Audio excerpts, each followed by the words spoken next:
Será que é possível calcular quantas vezes estas portas centenárias já foram abertas e fechadas? Quantas pessoas por elas passaram? Quantos foram os que se debruçaram sobre os balcões do imóvel construído pelo imigrante sírio Riscala Jorge Tarhan em 1909? Quantas histórias foram contadas, vividas entre essas paredes, que em 2020 ainda seguem fortes, sólidas como no dia de sua inauguração e que há mais de um século são testemunhas das mudanças da cidade de São Paulo? A história da Casa da Boia e de seu sobrado sede, como muitas histórias de imóveis paulistanos, está intimamente ligada, tanto a seu fundador quanto à própria história de São Paulo.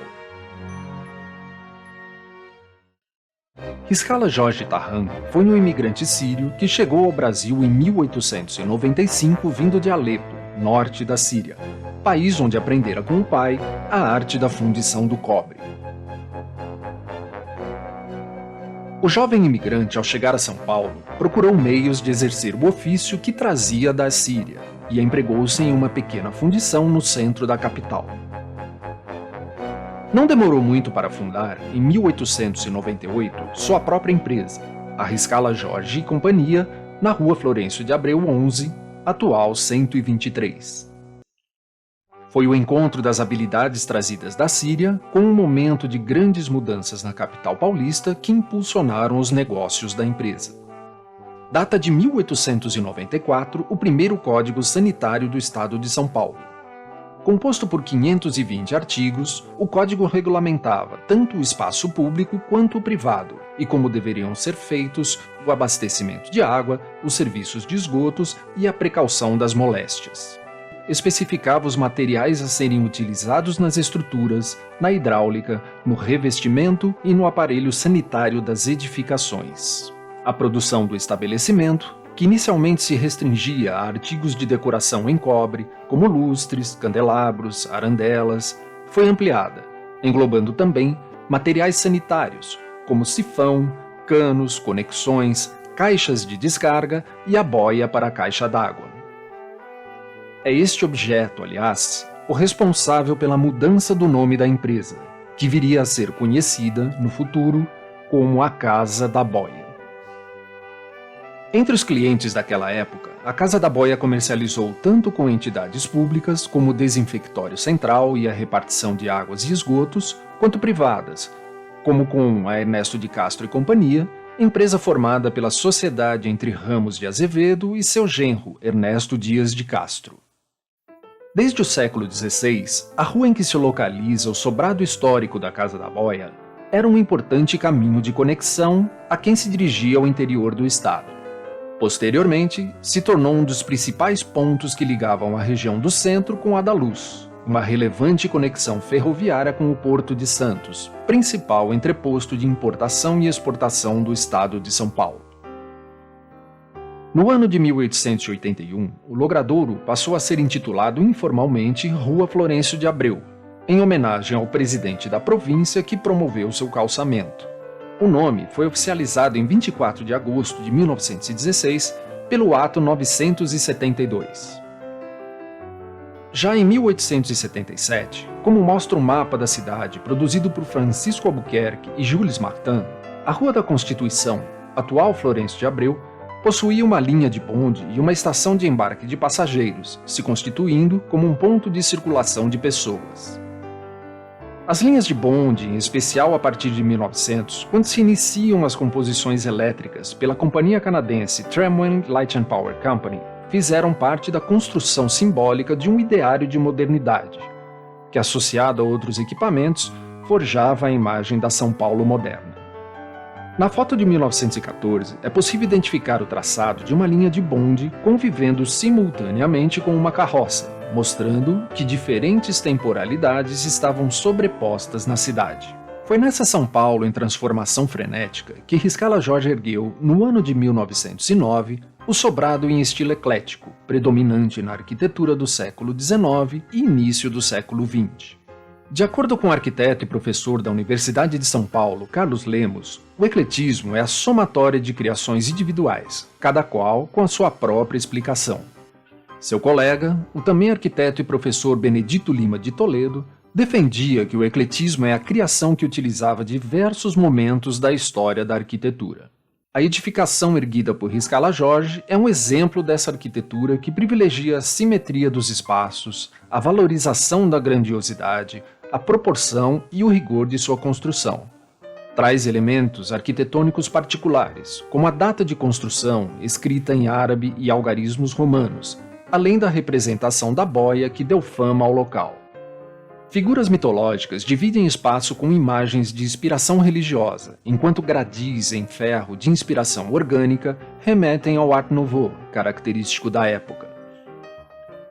O edifício, projetado em 2 pavimentos, se caracterizou desde o início por seu uso misto. A parte superior foi habitada pela família Riscala e na inferior funcionou até os anos 50 do século XX a fábrica da empresa. A loja, ou, como era conhecido, o salão de vendas, permanece o mesmo, com suas características preservadas, tal como em sua inauguração. Com a mudança da família Riscala para uma residência na Avenida Paulista, as áreas do andar superior do casarão da Florencio de Abreu foram ganhando outras funções. Seus cômodos, que originalmente abrigavam a família, foram divididos para formar uma pensão. Curiosamente, parecia não haver muita restrição às atividades comerciais que esses novos moradores exerciam. Um exemplo curioso desse período é um anúncio publicado no jornal Correio Paulistano, com a venda de galinhas poedeiras. Em décadas posteriores, os espaços residenciais foram ocupados pelos departamentos da empresa que sempre funcionou no local. A edificação, no contexto da Rua Florencio de Abreu, tem identidade quase única, um símbolo de distinção entre os demais imóveis. A cidade de São Paulo possui uma legislação relativa ao seu zoneamento desde 1934. Com o Plano Diretor de 1972, foi elaborada uma nova proposta com zonas e perímetros delimitados, com o objetivo de estabelecer equilíbrio entre as diferentes funções urbanas, como habitação, trabalho, lazer e circulação. Em 1974, a Coordenadoria Geral do Planejamento, COGEP, contratou Benedito Lima de Toledo e Carlos Lemos, então professores da Faculdade de Arquitetura e Urbanismo da USP, para identificar, no centro de São Paulo, imóveis que tivessem importância histórico-arquitetônica para o município. Essa iniciativa deu origem às chamadas Zonas Especiais Z8-200, criadas pela Lei 83.285 de 1975.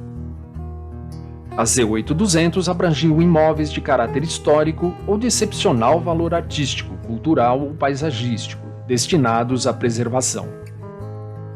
Foi este zoneamento que serviu de subsídio para o tombamento do Vale do Anhangabaú, no ano de 1992. Meu avô, por algum motivo, resolveu dar esse imóvel para o meu pai, e o meu pai também, ele acabou transferindo a propriedade desse imóvel para mim. Eu não me sinto ofendido, meio magoado, bem prejudicado pelo fato de ter sido tombado. Porque eu mesmo tombei esse imóvel por conta própria. O imóvel é meu, então eu tenho que ver com outros olhos. Né? É um trabalho constante de manutenção desse imóvel. Eu tive a sorte de me casar com a Adriana, que a Adriana abriu muito os meus olhos e ficou muito em cima dessa parte de manutenção. Né? Então hoje a Casa Branca tem uma manutenção que é um exemplo para muita gente. A preservação foi uma coisa que veio do meu íntimo, eu não sei porquê. A prefeitura estudava um incentivo, me perguntava, aí ela resolveu dar IPTU, isenção de IPTU por 10 anos, aí nós conseguimos isenção por 10 anos, mas depois eles começaram a comprar de novo, aí entramos com recurso para conseguir aumentar mais 10 anos e tal, aí eles falaram, não tem legislação prevista, você não tem direito de não. Não tem direito de. Mas isso é uma coisa que está dentro de mim, eu não tenho nenhum interesse de chegar e apagar toda essa fachada, Não, porque não teste. Ele fazia 100 anos em 98, então foi um ano antes nós fizemos uma restauração. Quando teve uma oportunidade, teve um movimento de restauração, eu fui o único da rua que acabou concordando e fazendo um trabalho criterioso. Né? Tem muita gente que, na rua e em outras ruas, que chamam um pedreiro, chamam um pintor, que vem com uma escada e dá uma limpada, uma caiada na fachada e diz que restaurou. Nós aqui tivemos um cuidado maior. Restaurar o imóvel, para mim, é uma coisa muito emocional. Eu acho que vem lá de dentro é restaurar a história da família, restaurar a memória do meu avô e deixar isso com uma marca importante para a cidade e para a gente. Com a restauração dos espaços do andar superior do casarão, mais uma vez surgiram novos usos. As salas, antes ocupados pelas áreas administrativas da empresa, passaram a abrigar um acervo de objetos, documentos e fotografias históricas. O espaço, agora destinado à difusão cultural, abrigou também exposições de gravuras, foi sede de iniciativas como um festival de corais e se tornou referência para grupos interessados na história do comércio.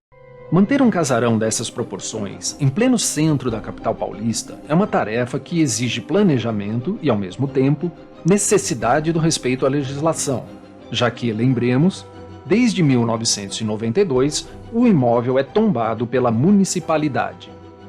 Manutenção é preventivo, né? Você não está apagando incêndio, você está antevendo as coisas. Então, a gente mantém esse patrimônio com manutenções semanais, quinzenais, mensais, anuais, e isso estando organizado, automaticamente a gente resolve. Foi muito importante a gente formar uma boa equipe, a gente ter bons profissionais trabalhando, profissionais competentes, ao mesmo tempo ter uma boa orientação da parte de arquitetos e pessoas ligadas, porque você não pode ficar fazendo interferências porque você tem vontade de fazer, você tem que respeitar toda a história e todo o material existente no local. Quem é que entra dentro da Casa da Boia e não se apaixona pela Casa da Boia? Todo mundo que passa não consegue não se identificar de alguma forma, traçar uma referência com o passado e ao mesmo tempo pensar, por conta de todas essas possibilidades,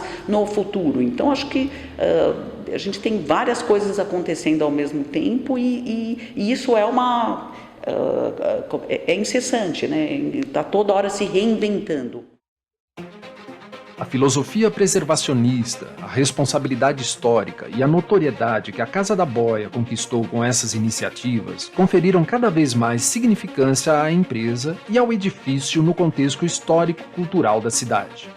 Em 9 de agosto de 2016, o Departamento de Patrimônio Histórico do município, DPH, propôs outorgar o selo de valor cultural da cidade de São Paulo a imóveis e estabelecimentos que representam a identidade da cultura paulistana. Foi entregue agora de manhã para 7 lugares de São Paulo o selo de valor cultural da cidade. É a primeira vez que esse título super bacana é entregue desde que ele foi criado.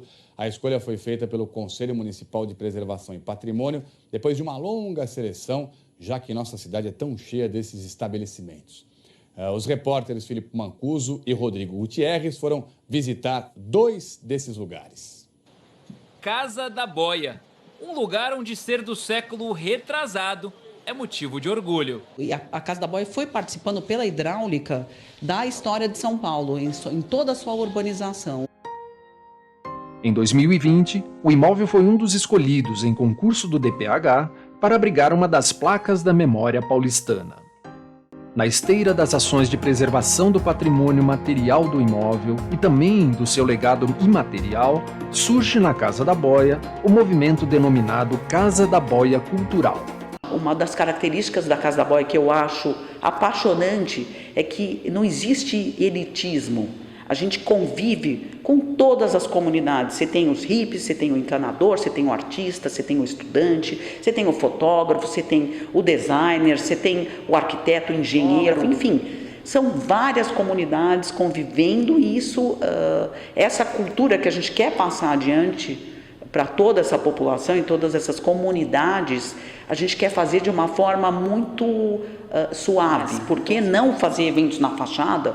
Por que não fazer eventos na loja? Por que não criar vários tipos de movimentos, mas com a colaboração e a construção de todos, de todas as comunidades? É o cliente e as comunidades interagindo, fazendo parte desse processo e trazendo essa reinvenção do espaço e da cultura dentro da Casa da Boia.